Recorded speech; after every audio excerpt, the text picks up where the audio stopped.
Son mari ronfle au-dessus. Elle gémit. On a 15 minutes pour tout faire. Cocu inconscient, voisine mariée chaude.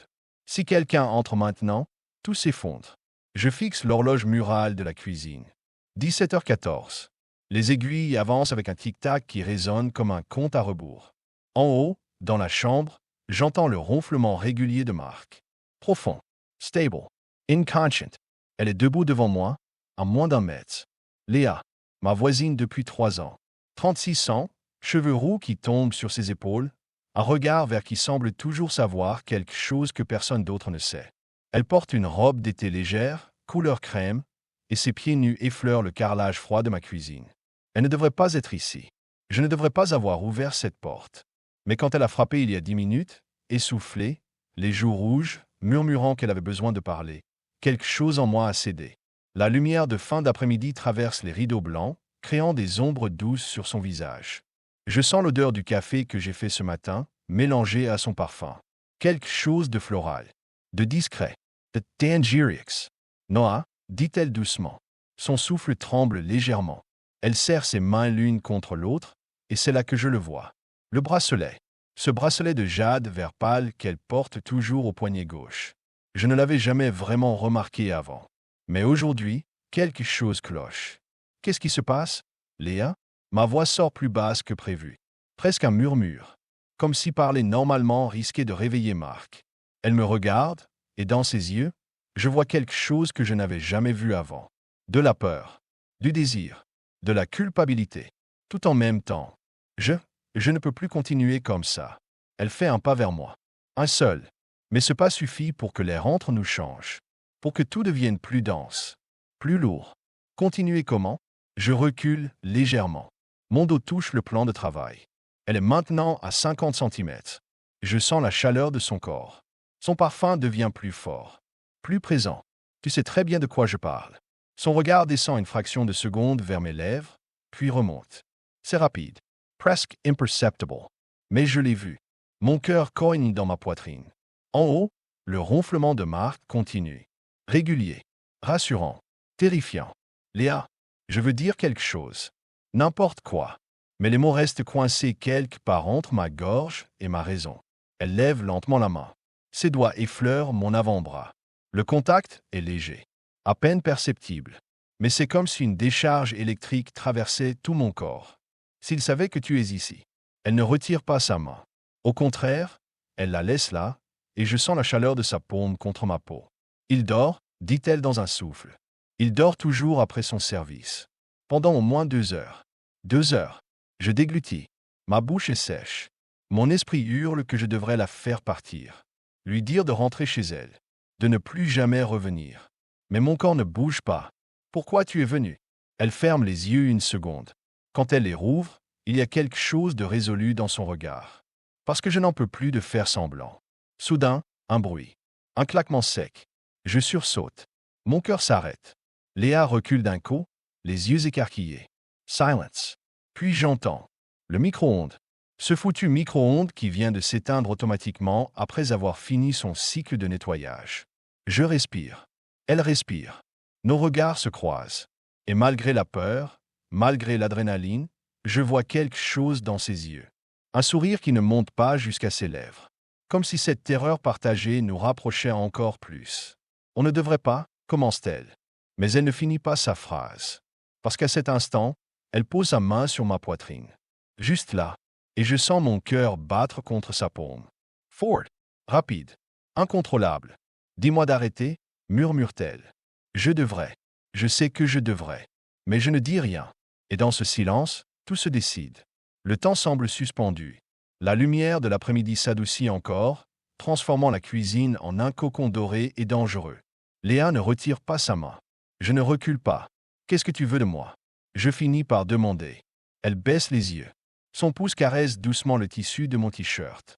Ce geste simple, anodin en apparence, me fait perdre pied. Je veux arrêter de mentir. Mentir à qui? À tout le monde. À lui. À moi-même. Elle relève la tête. Nos visages sont maintenant à quelques centimètres l'un de l'autre. Je sens son souffle contre ma peau. Doux, chaud, hésitant. Et à toi, ajoute-t-elle dans un murmure. Mon cerveau essaie de comprendre. de recoller les morceaux. Mais tout est flou. Tout est dangereux. Qu'est-ce que tu racontes? Elle sourit. Un sourire triste. Presque douloureux. Tu ne vois vraiment rien? Jay. Un nouveau bruit. Cette fois, c'est plus fort. Des pas. Lourds. En haut. Léa se fige. Moi aussi. Les pas traversent la chambre. Puis s'arrêtent. Silence. 10 secondes qui semblent durer une éternité. Puis, rien. Juste le bruit d'une porte de salle de bain qui se ferme. Le robinet qui coule. Léa expire lentement. Elle recule d'un pas, puis de deux. Elle passe sa main dans ses cheveux, visiblement ébranlés. Je dois y aller. Attends. Je ne sais pas pourquoi je dis ça. Je devrais la laisser partir. Oubliez cette conversation. Oubliez ce moment. Mais il y a quelque chose. Quelque chose que je ne comprends pas encore. Elle s'arrête près de la porte. Sa main sur la poignée. Le bracelet, je dis soudain. Elle se retourne. Son regard se pose sur son poignet. Quoi? Le bracelet. Tu le portais déjà? Avant. Avant quoi? Avant ton mariage. Elle pâlit légèrement. Puis un sourire étrange apparaît sur ses lèvres. Tu te souviens de ça? Oui. Et c'est vrai. Je me souviens maintenant. Il y a 5 ans. Avant qu'elle n'épouse Marc. Avant qu'il n'emménage dans la maison d'Axe en grave côté. Je l'avais croisée une fois, dans un café. On avait parlé 10 minutes. Pas plus. Mais elle portait déjà ce bracelet. Quelqu'un te l'avait offert? Je continue. Elle ne répond pas immédiatement. Son regard devient lointain. Comme si elle voyait quelque chose que moi je ne vois pas. Oui, finit-elle par dire. Quelqu'un me l'avait offert. Qui? Elle hésite. Puis elle ouvre la porte. Pas maintenant, Noah. Pas ici. Et avant que je puisse ajouter quoi que ce soit, elle disparaît. Je reste là, immobile, dans ma cuisine silencieuse, avec le tic-tac de l'horloge qui résonne comme une condamnation. En haut, l'eau s'arrête de couler. Mark V.A. redescendra. Et moi, je suis là, avec 1000 questions qui explosent dans ma tête. Pourquoi Léa est-elle venue? Qu'est-ce qu'elle voulait vraiment me dire? Et surtout, pourquoi ai-je l'impression que ce bracelet cache un secret que je ne suis pas prêt à découvrir? 3 jours ont passé. 3 jours où je n'ai pas adressé un seul mot à Léa. Je la vois, bien sûr. Difficile de l'éviter quand nos maisons sont séparées par à peine 10 mètres. Elle sort le matin pour aller travailler. Elle rentre le soir. Elle arrose ses plantes sur le balcon. Elle sourit à Marc quand il part en service de nuit. Tout semble normal. Mais rien ne l'est. Parce que maintenant, chaque fois que nos regards se croisent, il y a quelque chose. Une électricité. Un secret partagé. Un risque permanent. Et ce foutu bracelet. Je ne peux plus m'empêcher de le fixer. Chaque fois que je la vois, mes yeux descendent automatiquement vers son poignet gauche. Le jade vert pâle brille doucement sous le soleil. Innocent. Banal. Mais je sais qui ne l'est pas. Jeudi soir. 22h30. Je suis sur mon canapé, un livre ouvert sur mes genoux que je ne lis pas vraiment. Mon téléphone vibre sur la table basse. Un message. Numéro inconnu. Il est parti pour la nuit. J'ai besoin de te parler. Vraiment. Mon pouce s'accélère. Je fixe l'écran. Je devrais effacer ce message. Bloquer ce numéro. Me coucher et oublier tout ça. Mais mes doigts tapent déjà une réponse. Quand? La réponse arrive en 5 secondes. Maintenant. 23 heures. Ma porte s'ouvre doucement. Léa entre sans faire de bruit. Elle porte un jean et un pull noir. Ses cheveux sont détachés. Elle a l'air épuisée. Merci de me laisser entrer. Je referme derrière elle. Le verrou fait un petit clic qui résonne dans le silence. Tu ne devrais pas être là. Je sais. Elle se retourne vers moi. Dans la pénombre du salon, éclairée seulement par la lampe du couloir, son visage semble différent. Plus vulnérable. Plus vrai. Mais je n'avais pas le choix. Tu as toujours le choix, Léa. Elle sourit tristement. Tu crois ça? Elle s'avance vers le canapé. S'assoit. Je reste debout, à distance. Comme si maintenir cet espace entre nous pouvait me protéger. Mais je sais que c'est faux. Le bracelet, dit-elle soudain. Tu m'as posé une question l'autre jour. Oui, et je ne t'ai pas répondu. Non. Elle inspire profondément. Puis elle lève son poignet, fait glisser doucement le bracelet et le pose sur la table basse entre nous. Quelqu'un me l'a offert il y a 6 ans. Qui? Elle me regarde. Et dans ses yeux, je vois quelque chose que je n'avais pas anticipé. Toi. Le sol se dérobe sous mes pieds. Quoi? To me I was offered, Noah. Il y a 6 ans. Dans ce café où on s'est rencontrés. Je secoue la tête. C'est impossible. Je m'en souviendrai. Je me souviens de cette conversation, de son sourire, Et soudain, ça me revient. Comme un flash. Une boîte. Une petite boîte en carton recyclé. Un bracelet trouvé dans une boutique artisanale. Je l'avais acheté sur un coup de tête. Je cherchais un cadeau pour ma sœur. Et puis, oui, je l'avais offert à cette inconnue rousse qui parlait de jade et de voyage. Parce qu'elle avait dit que le jade portait bonheur. Parce que je l'avais trouvée belle. Parce que ce moment avait semblé magique. Putain, tu te souviens maintenant. Ce n'est pas une question. C'est une affirmation. Je m'assois lourdement sur le fauteuil en face d'elle. Mais, pourquoi tu ne m'as rien dit? Quand vous avez emménagé ici, toi et Marc, tu aurais pu, quoi, te dire que je n'avais jamais oublié ce jour-là, que j'avais gardé ce bracelet comme un trésor pendant 6 ans, que quand Marc a trouvé ce pavillon à vendre juste à côté de chez toi, ça m'a semblé être un signe. Elle rit, un rire sans joie. Ça aurait-tu l'air de quoi? Non, je ne réponds pas, parce qu'elle a raison. Et Marc? Je finis par demander. Il sait? Pour le bracelet? Non. Il croit que je l'ai acheté moi-même. Pour nous? Elle lève les yeux vers moi. Il n'y a pas de nous. Pas encore. Pas encore. Ces deux mots flottent dans l'air comme une promesse. Comme une menace. Soudain, un bruit. À l'extérieur. Une voiture qui se gare. Léa se fige. Moi aussi. On écoute. Le moteur s'éteint. Une portière qui claque. Des pas sur le gravier. C'est lui, murmure-t-elle, les yeux écarquillés. Il est rentré. Mais tu as dit qu'il travaillait toute la nuit. Il devait. Jay. Elle se lève d'un bond. Récupère le bracelet. Le remet à son poignet avec des gestes fébriles. Il ne faut pas qu'il me voie ici. Il ne faut pas. Attends. Calme-toi. Je m'approche d'elle. Mes mains se posent sur ses épaules. Elle tremble. Il va venir frapper. Il va demander si je suis là. Aïe. Non. Réfléchis. Pourquoi il viendrait ici? Elle me regarde. Son souffle est rapide. Trop rapide. Tu as raison. Tu as raison. Il ne sait rien. Mais elle ne bouge pas. Elle reste là, entre mes mains, son corps tendu comme une corde prête à se rompre. Dehors, les pas traversent l'allée. Puis s'arrêtent. Monkercon. 10 secondes. 20. Et puis, la porte de leur maison s'ouvre. C'est referme. Silence. Leah expire l'homme. Elle ferme les yeux. Et je réalise soudain à quel point elle est proche. À quel point je sens son parfum. À quel point ce serait facile de... Noah. Sa voix est un murmure. Oui? Recule. Pourquoi? Elle rouvre les yeux. Et ce que je vois dedans me fait perdre pied. Parce que si tu ne recules pas maintenant, je vais faire quelque chose qu'on regrettera tous les deux. Mes mains glissent lentement de ses épaules. Je fais un pas en arrière. Puis un autre. L'air entre nous redevient respirable. Presque. Je dois y aller, dit-elle. Léa. Quoi? Pourquoi tu es revenue? Vraiment? Elle s'arrête près de la porte. Sa main sur la poignée. Exactement comme l'autre jour. Parce que je voulais que tu saches. Que je sache quoi? Elle se retourne une dernière fois. Que ce n'est pas toi qui m'as poursuivi? Noah. C'est moi qui t'ai retrouvé. Et elle sort. Je reste là, seul, avec le fantôme de son parfum et le poids de ses mots. Sur la table basse, une petite tache brille sous la lumière. Je m'approche. C'est une perle, une toute petite perle de jade. Tombée du bracelet, point vendredi matin. September 42. La perle de jade repose sur ma table de nuit. Petite, insignifiante, lourde de sens. Je ne l'ai pas touchée depuis hier soir. Comme si la toucher rendrait tout plus réel, plus dangereux. Mon téléphone vibre. Tu l'as trouvé? Léa. Je fixe l'écran. Mes doigts hésitent. Oui. 3 petits points apparaissent. Disparaissent. Réapparaissent. Garde-la. Silty plate. Pourquoi?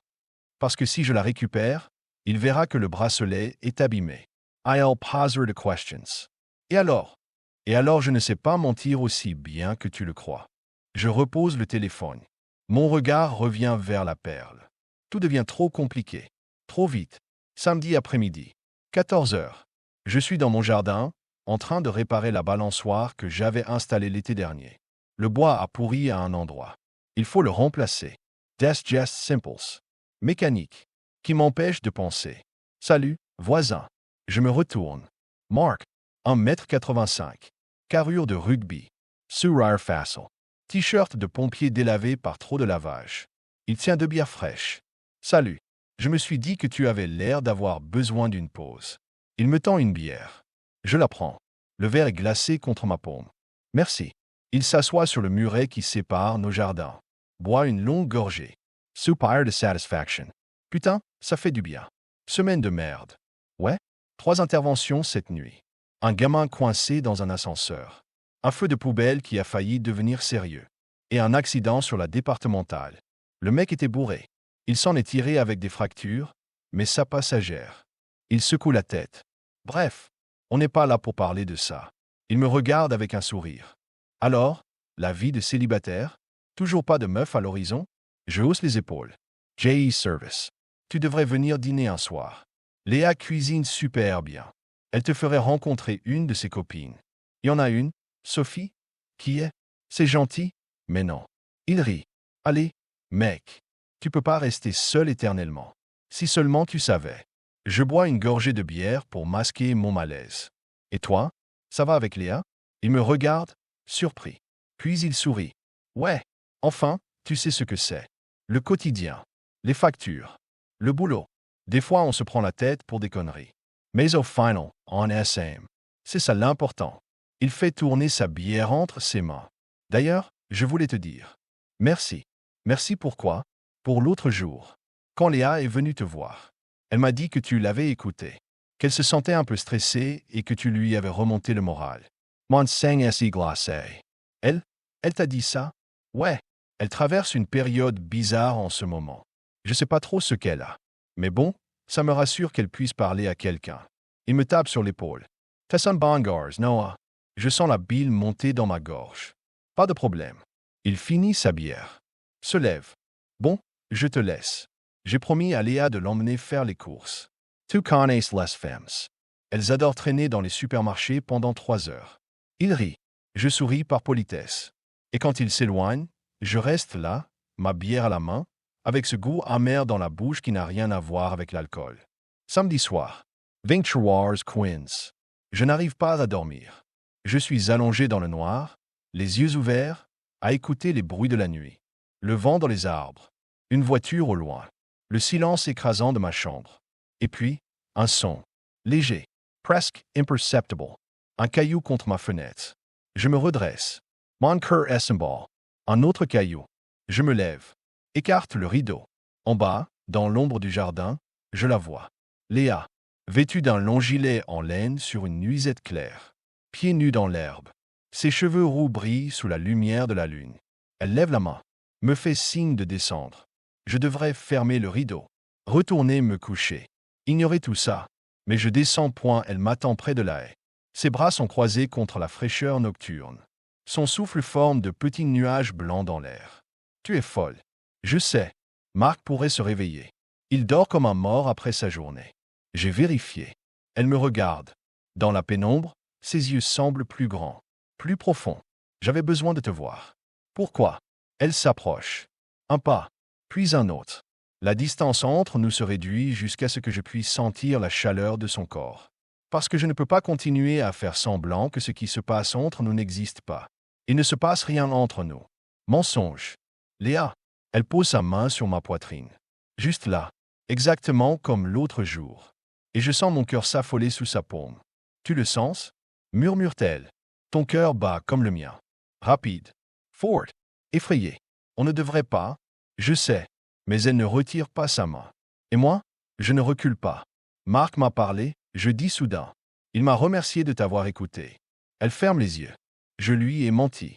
J'ai dû inventer quelque chose pour justifier pourquoi j'étais chez toi l'autre jour. Et tu ne te sens pas coupable? Elle rouvre les yeux. Et ce que je vois dedans me fait mal. C'est tout le temps.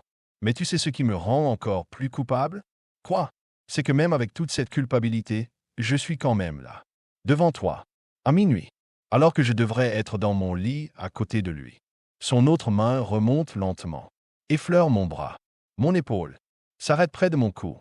Noah. Sa voix n'est plus qu'un souffle. Oui? Dis-moi d'arrêter. Léa. Dis-le. Dis-moi de partir. De ne plus jamais revenir. De t'oublier. Mais je ne dis rien. Parce que je ne peux pas. Parce que tout ce que je veux, c'est, soudain, une lumière. La lumière du salon de leur maison qui s'allume.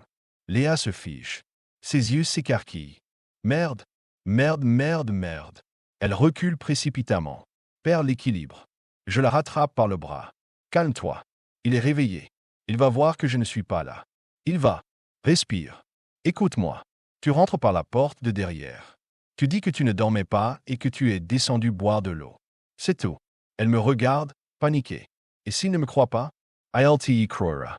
Parce qu'il n'a aucune raison de ne pas te croire. Elle inspire profondément. Puis acquiesce. Tu as raison. Tu as raison. Elle se détache de moi. Commence à s'éloigner. Puis elle s'arrête. Se retourne. Noah? Quoi? Le jour où je t'ai rencontré dans ce café, tu te souviens de ce que tu m'as dit en me donnant le bracelet? Je secoue la tête. Non. Elle sourit. Un sourire triste et magnifique. Tu as dit, garde-le. Et si un jour tu te sens perdu, regarde-le et souviens-toi que quelqu'un, quelque part, a pensé que tu méritais quelque chose de beau. Mon cœur est Sarah. Je l'ai porté tous les jours pendant 6 ans, Noah. Même le jour de mon mariage. Même les jours où je me détestais. Parce que ça me rappelait que quelqu'un m'avait vu. Vraiment vu. Léa, mais elle ne me laisse pas finir. Et maintenant je sais pourquoi j'ai épousé Marc. Elle recule encore d'un pas. C'était le seul moyen que je trouvais pour me rapprocher de toi sans avouer que tu ne m'avais jamais quitté. Et avant que je puisse répondre, elle disparaît dans l'ombre. Je reste là, immobile, avec le poids de ces mots qui s'enfoncent en moi comme une lame. Chez eux, la lumière s'éteint. Tout redevient silencieux. Mais dans ma tête, plus rien ne l'est. Dimanche matin, Dixers 23. Je suis réveillé par un bruit sourd. Comme quelque chose qui tombe, qui se casse. Je descends. Mon salon est intact. Ma cuisine aussi. Puis j'entends des voix. Étouffées. De l'autre côté du mur. Chez eux. Une voix d'homme. Forte. Contrôlée mais tendue. Une voix de femme. Plus faible. Tremblante. Marc et Léa. Ils se disputent. Je m'approche malgré moi. Colle mon oreille contre le mur du salon. Je sais que je ne devrais pas. Que c'est leur vie. Leur couple. Leurs problèmes. Mais je ne peux pas m'en empêcher. To me mens. C'est la voix de Marc. J.N.E.T.E. mens pas. Je t'ai dit que j'étais descendu boire de l'eau. À minuit, pieds nus dehors? Tu crois que je suis con? Silence. Mon cœur con. Marc, écoute-moi. Non. Toi, tu m'écoutes. Depuis des semaines, tu es ailleurs. Tu ne me regardes plus. Tu ne me parles plus vraiment. Et hier soir, je me réveille et tu n'es pas là. Je te cherche et je te vois par la fenêtre. Dans le jardin. Avec elle, lui. Putain, il nous a vus. Il ne s'est rien passé. Rien? Tu étais collé contre lui. Sa main sur ton bras. C'était juste, on parlait. De quoi? De quoi vous parliez à minuit dans un putain de jardin? Nouveau silence. Plus long. Plus lourd. Marc, je suis désolé. Désolé de quoi? Réponds. Je ne sais pas. Un bruit violent. Comme un poing qui frappe une table. Putain, Léa. Dis-moi la vérité. Tu le vois depuis combien de temps? Je ne le vois pas. Je te jure. Il ne s'est jamais rien passé entre nous. Alors pourquoi tu me mens? Pourquoi tu étais là-bas? Parce que... Sa voix se brise. Parce que quoi? Parce que je ne sais plus où j'en suis. Parce que je me sens perdu. Parce que j'ai l'impression de vivre une vie qui n'est pas la mienne. Un long silence. Puis la voix de Marc. Plus basse. Plus dangereuse. C'est à cause de lui? Non. C'est à cause de moi. Tu l'aimes? Marc. Réponds. Tu l'aimes? Silence. Je ferme les yeux. Mon front contre le mur froid. Je ne sais pas, finit-elle par murmurer. Un bruit de chaise. Des pas. Une porte qui claque. Puis plus rien. 15 minutes plus tard, on frappe à ma porte. Fort. Insistante. J'ouvre. Marc. Le visage fermé. Les mâchoires serrées. Les yeux rouges. On doit parler. Marc, écoute. Ferme-la. Laisse-moi entrer. Je recule. Il entre. Referme la porte derrière lui. Se retourne vers moi. Pendant quelques secondes, on se regarde. 2 hommes. 2 voisins. 2 étrangers. Depuis combien de temps? Demande-t-il. Il ne s'est rien passé. Depuis combien de temps? Il crie. Et dans ce cri, j'entends tout. La douleur. La rage. La peur. Marc, je te jure. Il ne s'est rien passé entre Léa et moi. Alors pourquoi elle était chez toi la semaine dernière? Pourquoi elle était dans ton jardin hier soir? Pourquoi elle me ment? Parce qu'elle est perdue. Parce qu'elle traverse quelque chose que moi-même je ne comprends pas complètement. Tu te fous de ma gueule? Il s'avance. Son visage à quelques centimètres du mien. Tu crois que je suis aveugle? Tu crois que je n'ai pas vu comment elle te regarde? Comment elle change quand tu es là? Marc, est-ce que tu l'as touchée? Non. Est-ce que tu l'as embrassée? Non. Est-ce que tu la veux? Je me tais. Parce que je ne sais pas quoi répondre. Parce que la vérité, c'est que oui. Même si je ne veux pas. Même si je me déteste pour ça. Oui. Marc recule. Passe sa main sur son visage. Respire profondément. Putain. Il se laisse tomber sur mon canapé. Les coudes sur les genoux. La tête entre les mains. Je l'aime, tu sais. Je l'aime vraiment. Je sais. Mais elle n'est plus là. Ça fait des mois. Peut-être des années. J'ai essayé de faire comme si tout allait bien. De me dire que c'était juste une phase. Mais c'est pas une phase. Il relève la tête. Me regarde. Elle ne m'a jamais aimé comme je l'aime. Je ne dis rien. Parce que je crois qu'il a raison. Tu sais ce qui est le pire? Continue TIL. C'est que je ne peux même pas te détester. Parce que tu n'as rien fait. Pas vraiment. Tu es juste là. Et apparemment, ça suffit. Il se lève. S'approche de la porte. Puis il s'arrête. Se retourne une dernière fois. Si tu la touches, je ne te le pardonnerai jamais. Et il sort. Dimanche soir. 20h45. Je suis assis dans le noir de mon salon. Sans lumière. Sans télé. Sans musique. Just loose silence. Et mes pensées qui tournent en boucle. Un message. Il est parti chez sa sœur. Pour quelques jours. Il a besoin de réfléchir. Je fixe l'écran. Et toi? 3 points. Puis, moi je suis ici. Toute seule. Avec le poids de tout ce que j'ai cassé. Ce n'est pas ta faute. C'est ma faute. J'aurais dû te laisser tranquille. J'aurais dû oublier ce café. Ce bracelet. Toi. Mais tu ne l'as pas fait. Non. Pourquoi? Long silence. Puis, parce que certaines personnes ne s'oublient pas. Même quand on le devrait. Mon cœur, S.I. Sarah. Qu'est-ce que tu vas faire? Je ne sais pas. Tout est tellement compliqué maintenant. On pourrait. Je m'arrête. Efface. Recommence. On pourrait en parler. Face à face. Pas de réponse pendant 2 minutes. Puis, tu es sûr? Non. Moi non plus. Mais viens quand même. 22 heures. Ma porte s'ouvre. Léa entre. Elle a les yeux rouges. Les cheveux attachés en un chignon défait. Elle porte une robe longue et un châle en laine. Salut. Salut. On reste là, debout, à se regarder. Comme 2 personnes sur le bord d'un précipice, hésitant à sauter. Marc est venu me voir ce matin. Je sais. Il me l'a dit. Qu'est-ce que tu lui as répondu? La vérité. C'est-à-dire? Je m'approche. Lentement. Que je ne savais plus où j'en étais. Que je t'avais épousé en croyant que ça effacerait ce que je ressentais pour quelqu'un d'autre. Mais que ça n'avait rien effacé. Que ça avait juste tout compliqué. Elle baisse les yeux. Ses doigts jouent nerveusement avec le bracelet à son poignet. ILVA me quitter. Tu ne sais pas ça. Je le sais. Et tu sais ce qui est terrible? Elle relève la tête. Des larmes brillent au coin de ses yeux. C'est que je ne suis même pas sûr d'être triste. Mon cœur S.I. brise. Je fais un pas de plus. Maintenant, je suis tout prêt. Assez prêt pour sentir son parfum. Pour voir les taches dorées dans ses yeux verts. Pour entendre chaque respiration. Léa, ne dis rien. S'il te plaît. Pourquoi? Parce que si tu dis ce que je pense que tu vas dire, tout devient réel. Et je ne sais pas si je suis prête pour ça. Ma main S.I. lève. Lentement. Fleur S.A. Joe. Elle ferme les yeux à ce contact. Qu'est-ce que tu veux? Léa? Elle rouvre les yeux. Et dans son regard, je vois tout. La peur. Le désir. La culpabilité. L'espoir. Je veux arrêter de mentir. Alors arrête. Je veux arrêter de faire semblant. Alors arrête. Sa main remonte. Se pose sur la mienne. Contre sa joue. Je veux. Mais elle ne finit pas sa phrase. Parce qu'à ce moment-là, quelque chose se brise entre nous. Toutes les barrières. Tous les mensonges. Toutes les peurs. Elle se rapproche. Je ne recule pas. Nos fronts S.I. touchant. Nos souffles se mélangent. Si on fait ça, murmure-t-elle, on ne pourra plus revenir en arrière. Je sais, on va faire du mal à des gens. Je sais, on va tout détruire. Je sais. Elle ferme les yeux. Alors pourquoi j'ai l'impression que c'est la seule chose juste à faire? Je ne réponds pas. Parce qu'il n'y a plus de mots, plus de raisons, plus rien que ce moment. Cette proximité, cette chaleur. Et quand ses lèvres frôlent les miennes, je sens le monde s'arrêter. Ce qui se passa ensuite n'appartient qu'à nous. Mais quand l'aube se leva, elle était encore là, endormie contre moi. Le bracelet de jade toujours à son poignet. Et pour la première fois depuis des semaines, je ne ressentis ni peur ni culpabilité. Juste une certitude. Que certaines personnes entrent dans nos vies pour tout changer. Même quand on ne le veut pas. Même quand ça fait mal. Même quand c'est interdit.